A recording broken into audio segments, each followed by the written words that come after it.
Fala pessoal, Netão responde parte 6. Bora comentar hoje sobre várias dúvidas que vocês me enviaram.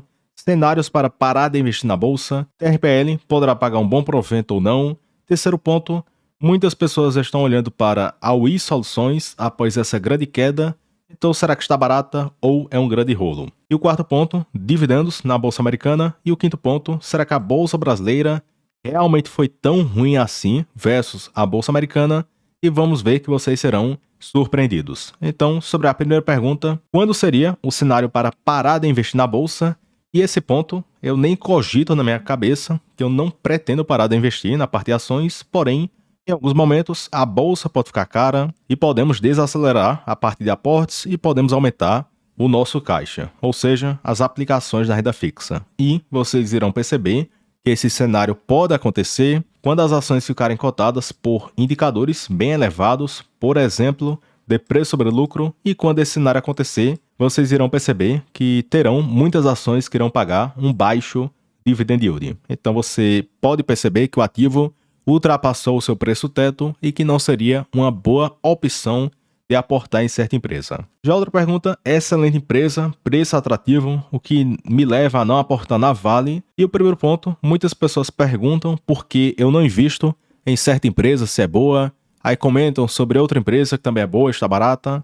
E lembre-se que o nosso dinheiro é finito, então digamos assim, se eu possuo R$5.000 para investir, pingou algum dividendo na conta, então meu dinheiro é finito e eu tento alocar nas ações da minha carteira que eu julgo que o preço está atrativo. E na prática, se eu fosse colocar cada empresa que eu acho boa, eu iria possuir, 15 empresas na carteira, 20 empresas, e não teria nenhuma posição relevante em certa empresa, porque iria ficar com aquelas pequenas posições da carteira que não iriam produzir um dividendo atrativo. Então, na minha estratégia, eu gosto de concentrar em poucas empresas baratas e que pagam bons proventos. E naturalmente a diversificação irá acontecer. Já outra pergunta, sou iniciante na parte de investimentos, quais vídeos você recomenda assistir?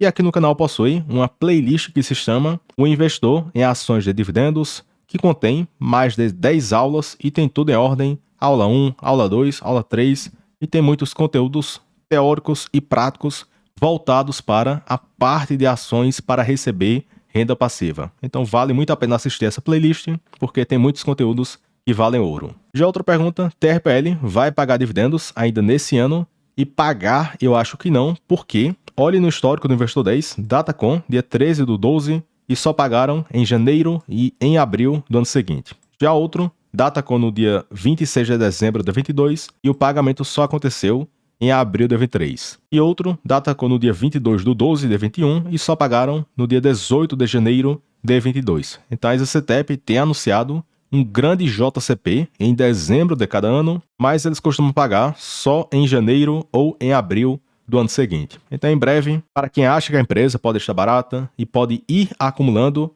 uma boa posição até o final do ano, poderá pegar um bom provento da empresa, porque a EasyCTEP tem anunciado, deu uma paulada só, 8%, 9%, o que é um dividend yield bem substancial para aumentar a renda passiva da sua carteira. E aqui no caso, no momento a empresa tem pago 9% de yield e a projeção do mercado fica entre 8% a 9% de yield olhando para o curto prazo. Então, se é o caso, para dezembro deste ano, a empresa poderá anunciar um grande provento. Já outra pergunta comenta sobre a assimetria na WIS, porque a cotação tem caído e o lucro não para de subir. E tem um ponto que não me atrai tanto na WIS, é que a empresa antigamente tinha uma parceria com a Caixa e grande parte do resultado era oriundo dessa parceria. Então perceba que essa foto é um pouco antiga, que mostra o primeiro TRI de 24, que a WIS lucrou 37 milhões, porém 47 milhões do lucro veio das operações descontinuadas com a Caixa Econômica Federal e várias participações que a empresa possui ou dão um pequeno lucro ou até reportam prejuízo. Então, se não fosse essa parceria antiga com a Caixa, que em algum momento irá acabar, a WIS teria reportado prejuízo no primeiro TRI deste ano. Porém, algumas outras operações têm reportado lucro sim, então se a empresa conseguir crescer essas operações, esse ponto poderia mitigar essa grande queda no lucro da WIS. Outro ponto que eu não gosto na WIS é que a empresa antigamente tinha uma dívida bem controlada, geravam muito caixa, pagavam 100% de payout, e no momento a dívida está alta e a empresa reduziu o pagamento de proventos. Então perceba que a empresa possui muitas dívidas, cerca de R$ 1 bilhão, que terão que ser pagas até 2027, isso por causa de várias aquisições que foram feitas. Então perceba, empréstimos e debêntures, 47 milhões para este ano, contas a pagar de aquisições, 227 milhões, e depois grandes pagamentos de 300 milhões no próximo ano, 345 e 54 milhões. Fora que esse ponto poderá crescer se a empresa permanecer realizando novas aquisições. Então esse ponto tem acarretado em uma redução brusca no pagamento de proventos, tanto que antigamente a empresa pagava 100% de payout e era uma das melhores pagadoras da bolsa. Depois, quando acabou esse contrato com a Caixa, o payout caiu para 50% e agora a empresa retirou esse payout mínimo de 50% e só tem pago 25% do lucro na forma de proventos. Então, para dividendos, existem coisas melhores, porque vamos ver que com esse lucro que a empresa tem reportado, ela pagaria uns 4% de yield. E por que o provento está tão baixo? Porque a empresa possui muitas dívidas para pagarem no curto prazo.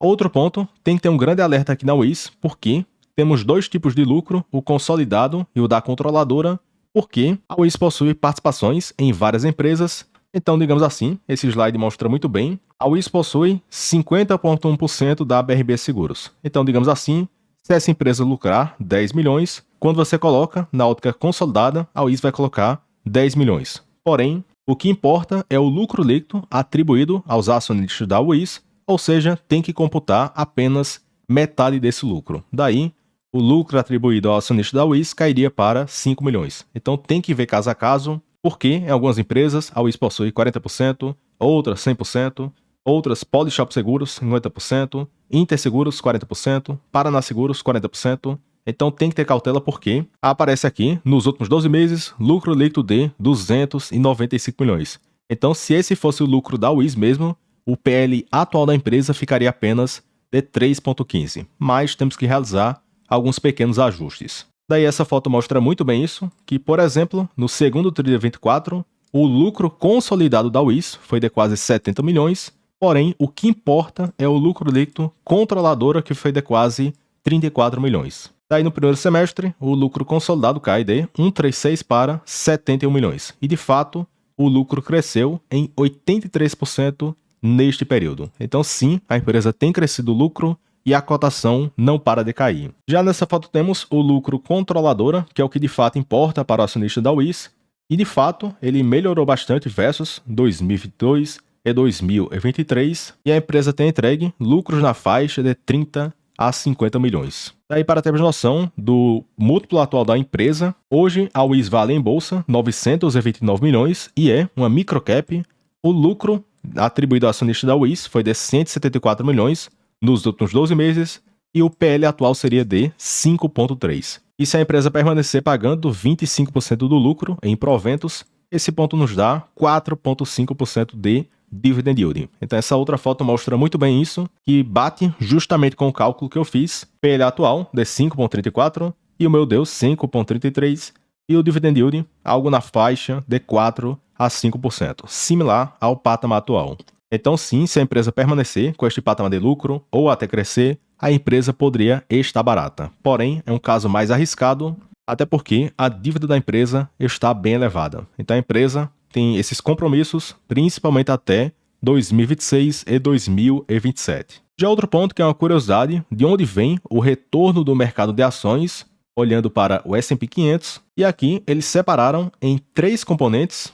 O primeiro ponto mostra o retorno total para acionista, que lá para 1880 até 1889 foi de 9% ao ano, na sua média, porém, grande parte desse retorno aconteceu por causa do pagamento de proventos. Outra parte, crescimento do lucro, e apenas 1 ponto percentual foi devido ao múltiplo da empresa. E a parte que chama a atenção é que o retorno em proventos é sempre positivo, então você joga ao seu favor quando você aloca o seu capital em empresas que são lucrativas, com lucros consistentes e crescentes e que pagam proventos. Então você tem 2 pontos jogando ao seu favor, tanto lucros e pagamentos de proventos. Enquanto isso, na terceira coluna temos a mudança no valuation da empresa, mudança no múltiplo, por exemplo, de preço sobre lucro, e perceba que esse ponto varia muito, que pode contribuir positivamente ou negativamente para o retorno ao acionista. Enquanto isso, o pessoal fica vidrado em saber as empresas que vão subir na cotação, sendo que o que mais importa é o dividendo e o lucro da empresa. Além do mais, último estudo, será que a Bolsa Brasileira foi tão ruim quanto o mercado fica pregando? E esse estudo mostra, desde 1996 até 2023, que a Bolsa Brasileira entregou 5.000% de retorno, enquanto o S&P 500 em reais 5.400%. Esse ponto nos dá 15% ao ano na Bolsa Brasileira, enquanto no mercado americano 15,6%. Então perceba que não foi nada tão discrepante e quem conseguiu alocar bem o capital pode ter conseguido uma performance bem acima do que essa. Outro ponto, não foi em linha reta. No mercado brasileiro caímos uma queda máxima de 52% e no mercado americano, em reais, a pior queda foi de 45%. Então não pensa que é em linha reta a renda variável. Em alguns momentos irá afundar e depois você também terá grandes altas na sua carteira. Então, pessoal, comentamos aí sobre várias dúvidas que vocês me enviaram. Fiquem à vontade para comentar dúvidas e sugestões de vídeos. E em breve eu devo responder a sua pergunta aqui em vídeo ou também na caixinha que eu abro no Instagram. Fora isso, deixa o gostei no vídeo, se inscreva no canal e considere se tornar membro para ter acesso a mais de 460 vídeos só para quem for membro. E tem vídeos teóricos, vídeos práticos, vídeos sobre meus aportes, a minha carteira aberta, Telegram para membros, planilhas com preço teto e muito mais. E o valor é extremamente simbólico e ainda tem aquele ponto, se você assinar, você não fica preso durante 1 ano, 2 anos, 3 anos. Você assina hoje e se não gostar, clica aqui em compras e assinaturas e cancela em um clique. Fora isso, se você quiser migrar de corretora, eu utilizo a corretora BTG, que é bem completa e é uma das melhores do país. E aqui abaixo possui um link do formulário para vocês conseguirem bons benefícios no BTG, tanto na corretora, cartão Black, conta corrente e muito mais. Então, pessoal, até o próximo vídeo e forte abraço.